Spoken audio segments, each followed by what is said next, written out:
National political story में आज बात करेंगे बैटल ऑफ बंगाल की। आखिरकार कैसे ईडी की रेड के बाद बंगाल की राजनीति काफी दिलचस्प हो गई। ईडी ने बीते गुरुवार को कोयला घोटाले में मनी लॉन्ड्रिंग और हवाला के केस में आईपैक के दफ्तर और उसके डायरेक्टर प्रतीक जैन के घर पर छापेमारी की। लेकिन जैसे ही ये खबर फैली तो ममता बनर्जी प्रतीक जैन के घर पर पहुंच गई। ममता ईडी की टीम से जब्त किए गए कागजात, फोन और हार्ड डिस्क छीनकर अपने साथ ले गई। पश्चिम बंगाल में जो हुआ उसके बाद पीपल्स डेमोक्रेटिक पार्टी पीडीपी के अध्यक्ष महबूबा मुफ्ती ने मुख्यमंत्री ममता बनर्जी को शेरनी बताते हुए और तृणमूल कांग्रेस प्रमुख बहुत बहादुर है, वह झुकेंगी नहीं, ये आह्वान करते हुए उनका समर्थन किया। मुफ्ती बीते गुरुवार को कोलकाता में आईपैक के दफ्तर और उसके डायरेक्टर प्रतीक जैन के आवास पर ईडी द्वारा की गई छापेमारी पर अपनी प्रतिक्रिया व्यक्त कर रही थी। इस कार्रवाई से उस वक्त काफी हंगामा मच गया जब एनफोर्समेंट डायरेक्टरेट के छापे को रोकने के लिए खुद मुख्यमंत्री ममता बनर्जी पहुंच गई। ममता ईडी की टीम से जब्त किए गए तमाम कागजात और फोन, इसके साथ साथ जो हार्ड डिस्क मौजूद थी उनको अपने साथ लेकर गई और उन्होंने केंद्र सरकार पर निशाना साधा। अब छापेमारी का स्वाद चख रहा पूरा देश। महबूबा मुफ्ती ने कहा कि जम्मू कश्मीर में ईडी या अन्य जांच एजेंसियों द्वारा इस तरीके की छापेमारी एक बहुत ही सामान्य बात हो गई है, लेकिन पूरा देश अब इसका स्वाद चख रहा है।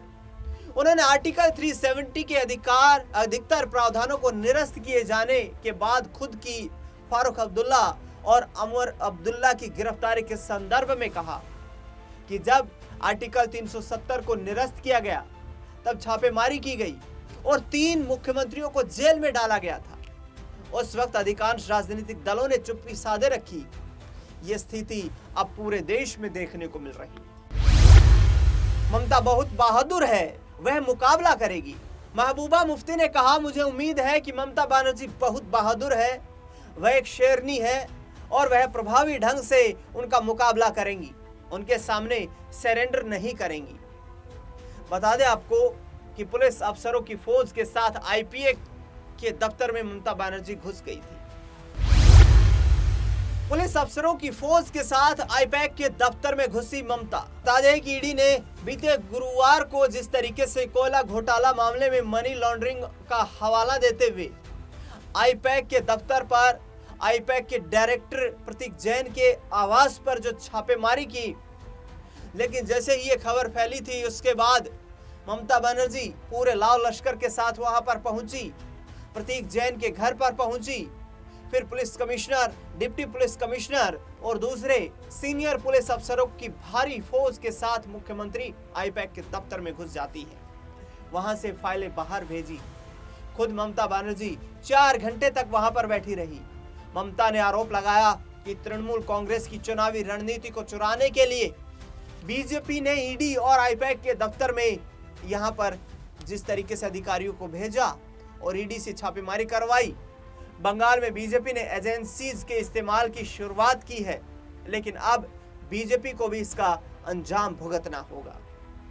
तो जिस तरीके से पश्चिम बंगाल में ईडी की यह कार्रवाई हुई, इस ईडी की कार्रवाई के बाद भारतीय जनता पार्टी के तमाम नेता ममता बनर्जी को घेरने में जुट गए। ममता बनर्जी को किसी ने असंवैधानिक करार दिया तो किसी ने उनकी कार्यशैली पर सवाल खड़े कर दिए। बीजेपी के नेता रविशंकर प्रसाद ने यह कहा कि वो संविधान को नहीं मानती है, तो गिरिराज सिंह ने कहा कि वो घुसपैठियों का साथ दे रही है। बता दें आपको कि जिस तरीके से बंगाल में विधानसभा के चुनाव इसी साल होने वाले हैं और चुनाव से पहले ममता बनर्जी की पार्टी लगातार सक्रिय होती नजर आ रही है।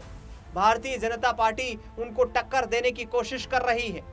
इस बार बीजेपी की कोशिश ये है कि पश्चिम बंगाल में अपने बलबूते पर सरकार बनाई जाए और अपने बलबूते पर यदि बीजेपी सरकार बनाने वहां पर कामयाबी हासिल करती है तो ममता बनर्जी और विपक्ष को, समूचे विपक्ष को एक बड़ा झटका लग सकता है। लेकिन देखना बेहद दिलचस्प होगा कि आने वाले वक्त में आखिरकार ईडी की कार्रवाई किस तरीके से आगे बढ़ती है। गिरिराज सिंह बीजेपी के नेता केंद्रीय मंत्री का वो बयान आपको सुनवाते हैं जिसमें वो ममता बनर्जी को लेकर कड़ा कटाक्ष करते हुए नजर आ रहे हैं। बंगाल को लेकर टीएमसी कांग्रेस सांसद ने भी सवाल उठाया कि संविधान विरोधी है, क्या कहेंगे? महागठबंधन में भी दरार पड़ती है। महागठबंधन है कहाँ? ये तो सब राहुल गांधी जब चुनाव होता है तो सट जाते हैं। कोई नहीं है, सब संतरे की तरह महागठबंधन है।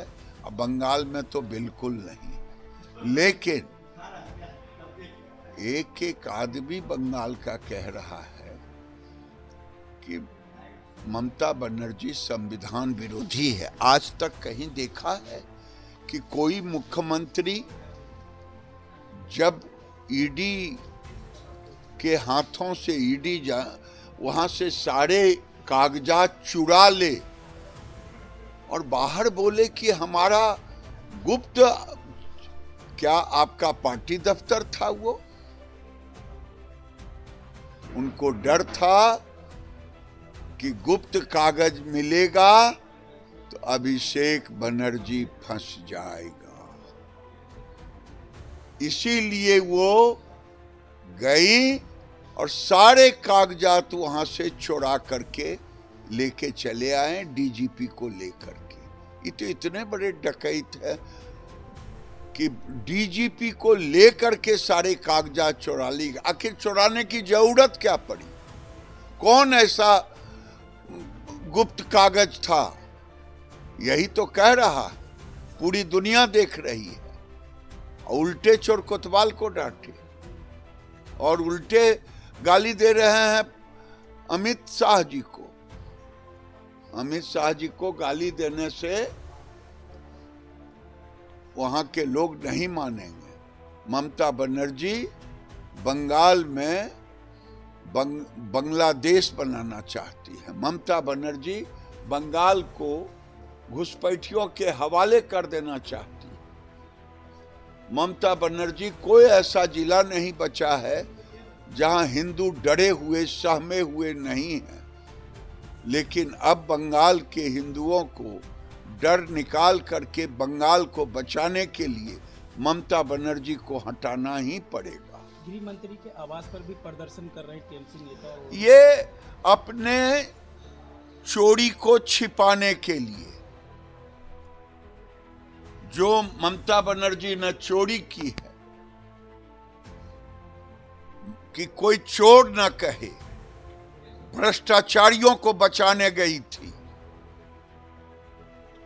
आज तक देश का कोई मुख्यमंत्री भ्रष्टाचारियों को बचाने के लिए भ्रष्टाचार में खुद दलदल में डूबी हुई है, उसी निशान को, उसी कागजात को चुराने के लिए गई थी। ओवैसी ने कहा कि एक दिन ऐसा आएगा जब देश के हम नहीं रहेंगे, आप भी नहीं रहेंगे, लेकिन देश के प्रधानमंत्री कोई बुर्का वाली होगी, कोई वजीर होगी, वजीर आजम बनेगी देश की। मुझे लगता है कि ओवैसी जैसे लोग, उनकी पार्टी कभी बॉम्बे के म्युनिसिपल कॉरपोरेशन की मेयर कहते हैं बुर्का वाली होगी, कभी प्राइम मिनिस्टर बुर्का वाली होगी। क्या फैलाना चाहते हैं? अरे यहाँ तो राष्ट्रपति भारतीय जनता पार्टी ने बनाया, लेकिन अगर ओवैसी साहब आपके मन में गजबाए हिंद है तो आप कान खोल के सुन लें। कांग्रेस की गलती के कारण, कांग्रेस के तुष्टीकरण के कारण जो कुछ हुआ देश में, अब वो नहीं होने वाला। और यहां फिर से कोई दूसरा पाकिस्तान भी नहीं बनने वाला है। न गजवाए हिंद होने वाला है, न शरिया कानून होने वाला है। यहां कलाम साहब जैसे लोगों का लोग पूछते हैं, हम भी पूछते हैं, पूरा देश पूछता है, लेकिन घृणा फैलाने वालों को यहाँ कभी लोग नहीं उस नेतृत्व मानेंगे, घृणा फैलाने वालों को। कभी ओवैसी जी जैसे लोगों जो मन में दूसरे के मन में घृणा फैलाते हैं, विद्वेष फैलाते हैं, हिंदू मुसलमान करते हैं, ऐसा नहीं हो।